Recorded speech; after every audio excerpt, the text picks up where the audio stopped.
Russian sleep experiment. Russian researchers in the late 1940s kept 5 people awake for 15 days using an experimental gas-based stimulant. They were kept in a sealed environment to carefully monitor their oxygen intake so the gas didn't kill them, since it was toxic in high concentrations. This was before closed-circuit cameras, so they had only microphones and 5-inch thick glass porthole-sized windows into the chamber to monitor them. The chamber was stocked with books, cots to sleep on, but no bedding, running water and toilet, and enough dried food to last all 5 for over a month. The test subjects were political prisoners, deemed enemies of the state during World War II. Everything was fine for the first 5 days. The subjects hardly complained, having been promised falsely that they would be freed if they submitted to the test and did not sleep for 30 days. Their conversations and activities were monitored, and it was noted that they continued to talk about increasingly traumatic incidents in their past, and the general tone of their conversations took on a darker aspect after the 4-day mark. After 5 days, they started to complain about the circumstances and events that lead them to where they were, and started to demonstrate severe paranoia. They stopped talking to each other and began alternately whispering to the microphones and one-way mirrored portholes. Oddly, they all seemed to think they could win the trust of the experimenters by turning over their comrades, the other subjects in captivity with them. At first, the researchers suspected this was an effect of the gas itself. After 9 days, the first of them started screaming. He ran the length of the chamber, repeatedly yelling at the top of his lungs for 3 hours straight. He continued attempting to scream, but was only able to produce occasional squeaks. The researchers postulated that he had physically torn his vocal cords. The most surprising thing about this behavior is how the other captives reacted to it, or rather, didn't react to it. They continued whispering to the microphones until the second of the captives started to scream. The 2 non-screaming captives took the books apart, smeared page after page with their own feces, and pasted them calmly over the glass portholes. The screaming promptly stopped. So did the whispering to the microphones. After 3 more days passed, the researchers checked the microphones hourly to make sure they were working, since they thought it impossible that no sound could be coming with 5 people inside. The oxygen consumption in the chamber indicated that all 5 must still be alive. In fact, it was the amount of oxygen 5 people would consume at a very heavy level of strenuous exercise. On the morning of the 14th day, the researchers did something they said they would not do to get a reaction from the captives. They used the intercom inside the chamber, hoping to provoke any response from the captives they were afraid were either dead or vegetables. They announced, "We are opening the chamber to test the microphones. Step away from the door and lie flat on the floor, or you will be shot. Compliance will earn one of you your immediate freedom." To their surprise, they heard a single phrase in a calm voice response: "We no longer want to be freed." Debate broke out among the researchers and the military forces funding the research. Unable to provoke any more response using the intercom, it was finally decided to open the chamber at midnight on the 15th day. The chamber was flushed of the stimulant gas and filled with fresh air, and immediately voices from the microphones began to object. 3 different voices began begging, as if pleading for the life of loved ones, to turn the gas back on. the chamber was opened, and soldiers sent in to retrieve the test subjects. They began to scream louder than ever, and so did the soldiers when they saw what was inside. 4 of the 5 subjects were still alive, although no one could rightly call the state that any of them in life. The food rations past day 5 had not been so much as touched. There were chunks of meat from the dead test subject's thighs and chest stuffed into the drain in the center of the chamber, blocking the drain and allowing 4 inches of water to accumulate on the floor. Precisely how much of the water on the floor was actually blood was never determined. All 4 surviving test subjects also had large portions of muscle and skin torn away from their bodies. The destruction of flesh and exposed bone on their fingertips indicated that the wounds were inflicted by hand, not with teeth, as the researchers initially thought. Closer examination of the position and angles of the wounds indicated that most, if not all of them, were self-inflicted. The abdominal organs below the rib cage of all 4 test subjects had been removed, while the heart, lungs, and diaphragm remained in place. The skin and most of the muscles attached to the ribs had been ripped off, exposing the lungs through the rib cage. All the blood vessels and organs remained intact. They had just been taken out and laid on the floor, fanning out around the eviscerated but still living bodies of the subjects. The digestive tract of all 4 could be seen to be working, digesting food. It quickly became apparent that what they were digesting was their own flesh that they had ripped off and eaten over the course of days. Most of the soldiers were Russian special operatives at the facility, but still many refused to return to the chamber to remove the test subjects.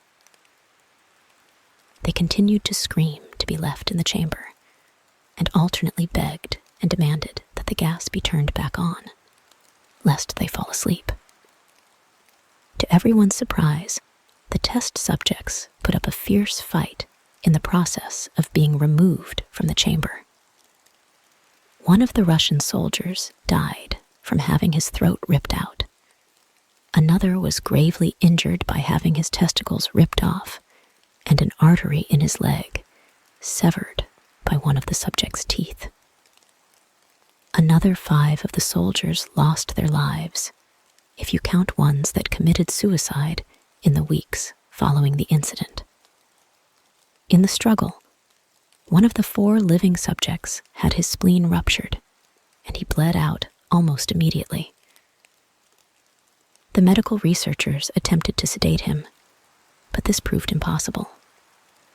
He was injected with more than 10 times the human dose of a morphine derivative and still fought like a cornered animal, breaking the ribs and arm of one doctor. When heart was seen to beat for a full 2 minutes after he had bled out to the point there was more air in his vascular system than blood. Even after it stopped, he continued to scream and flail for another 3 minutes, struggling to attack anyone in reach and just repeating the word more over and over, weaker and weaker, until he finally fell silent. The surviving 3 test subjects were heavily restrained and moved to a medical facility. The 2 with intact vocal cords continuously begging for the gas, demanding to be kept awake. The most injured of the 3 was taken to the only surgical operating room that the facility had. In the process of preparing the subject to have his organs placed back within his body, it was found that he was effectively immune to the sedative they had given him to prepare him for the surgery. He fought furiously against his restraints when the anesthetic gas was brought out to put him under. He managed to tear most of the way through a 4-inch wide leather strap on one wrist. even through the weight of a 200-pound soldier holding that wrist as well. It took only a little more anesthetic than normal to put him under, and the instant his eyelids fluttered and closed, his heart stopped. In the autopsy of the test subject that died on the operating table, it was found that his blood had triple the normal level of oxygen. His muscles that were still attached to his skeleton were badly torn, and he had broken 9 bones in his struggle to not be subdued. Most of them were from the force his own muscles had exerted on them. The second survivor had been the first of the group of 5 to start screaming. His vocal cords destroyed, he was unable to beg or object to surgery, and he only reacted by shaking his head violently in disapproval when the anesthetic gas was brought near him. He shook his head yes when someone suggested, reluctantly, they try the surgery without anesthetic, and did not react for the entire 6-hour procedure of replacing his abdominal organs and attempting to cover them with what remained of his skin. The surgeon presiding stated repeatedly that it should be medically possible for the patient to still be alive. One terrified nurse assisting the surgery stated that she had seen the patient's mouth curl into a smile several times whenever his eyes met hers. When the surgery ended, the subject looked at the surgeon and began to wheeze loudly, attempting to talk while struggling. Assuming this must be something of drastic importance, the surgeon had a pen and pad fetched so the patient could write his message. It was simple. Keep cutting. The other 2 test subjects were given the same surgery, both without anesthetic as well. Although they had to be injected with a paralytic for the duration of the operation, the surgeon found it impossible to perform the operation while the patients laughed continuously. Once paralyzed, the subjects could only follow the attending researchers with their eyes. The paralytic cleared their system in an abnormally short period of time, and they were soon trying to escape their bonds. The moment they could speak, they were again asking for the stimulant gas. The researchers tried asking why they had injured themselves, why they had ripped out their own guts, and why they wanted to be given the gas again. Only one response was given: I must remain awake.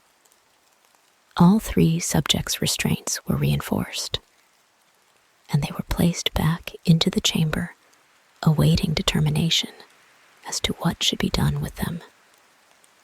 The researchers, facing the wrath of their military benefactors for having failed the stated goals of their project, considered euthanizing the surviving subjects. The commanding officer, an ex-KGB, instead saw potential and wanted to see what would happen if they were put back on the gas. The researchers strongly objected, but were overruled. In preparation for being sealed in the chamber again, the subjects were connected to an EEG monitor and had their restraints padded for long-term confinement. To everyone's surprise, all 3 stopped struggling the moment it was let slip that they were going back on the gas. It was obvious that at this point, all 3 were putting up a great struggle to stay awake. One of subjects that could speak was humming loudly and continuously. The mute subject was straining his legs against the leather bonds with all his might, first left, then right, then left again for something to focus on. The remaining subject was holding his head off his pillow and blinking rapidly. Having been the first to be wired for EEG, most of the researchers were monitoring his brain waves in surprise. They were normal most of the time, but sometimes flat-lined inexplicably. It looked as if he were repeatedly suffering brain death before returning to normal. As they focused on paper scrolling out of the brainwave monitor, only one nurse saw his eyes slip shut at the same moment his head hit the pillow. His brainwaves immediately changed to that of deep sleep, then flatlined for the last time as his heart simultaneously stopped. The only remaining subject that could speak started screaming to be sealed in now. His brainwaves showed the same flat lines as one who had just died from falling asleep. The commander gave the order to seal the chamber with both subjects inside, as well as 3 researchers.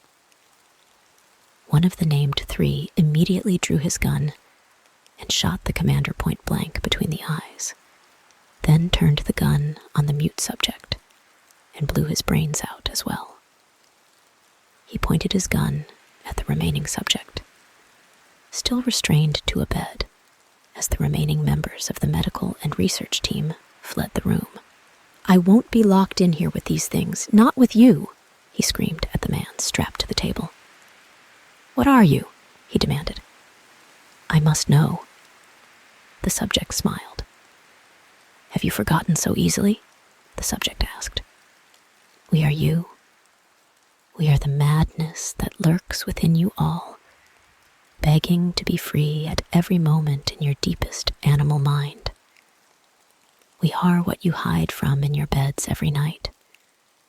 We are what you sedate into silence and paralysis when you go to the nocturnal haven where we cannot tread." The researcher paused, then aimed at the subject's heart and fired. The EEG flatlined as the subject weakly choked out. So, nearly free.